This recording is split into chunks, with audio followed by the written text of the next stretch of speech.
Another factor that investigators really had to consider was distance, because Jonathan didn't live right next to Mount Mariah Cemetery. He lived about an hour away. I mean, still close enough to be a viable suspect, just not close enough to assume anything outright. So the investigators decided to take the next step. Actually, two of them. They started pulling Jonathan's phone records, and they began tracking his vehicle movements as well.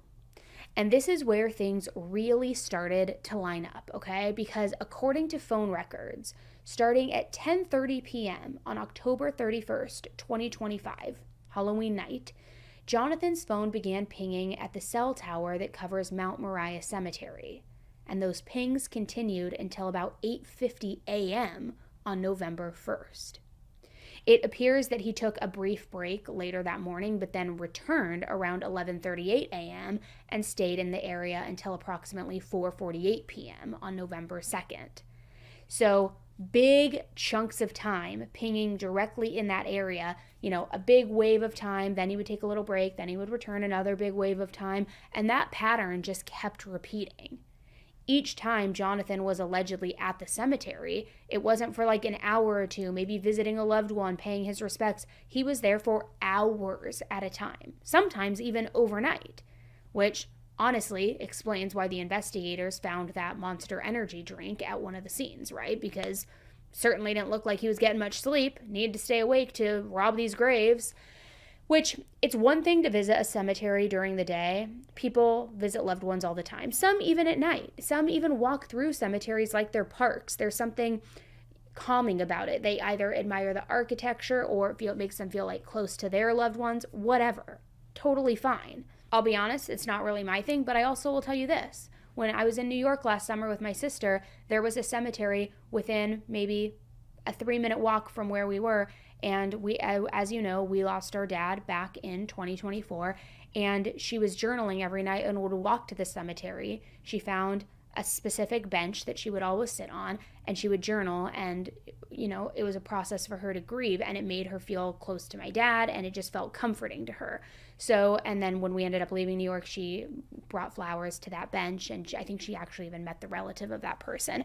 So my point being that there are all sorts of different experiences and why people go to cemeteries. However, usually you don't go there for hours and hours and hours on end overnight, and there's usually no signs of break-ins, right? I mean, being there for over 10 hours overnight when the cemetery is presumably closed, that feels very different. Now, most of the phone pings came from the cell tower covering Mount Mariah. But there were also pings tied to another cemetery, which makes sense because Mount Mariah wasn't the only location that was being targeted. It was just the primary one. So either way, his phone activity was lining up disturbingly well with all of these break-ins. Another detail really stood out to me during all of this too. Jonathan's phone was pinging the Mount Mariah Tower from 9:30 a.m. to 5:15 p.m. on December 24th. That's how he spent Christmas Eve, at the cemetery, potentially, allegedly, grave robbing. And then the investigators identified his vehicle. And sure enough, it had been seen near the cemetery multiple times, especially toward the end of December. So at this point, the picture investigators were building was becoming very hard to ignore. But still, the why in all of this, besides just buying, selling, trading, that was what they were trying to figure out.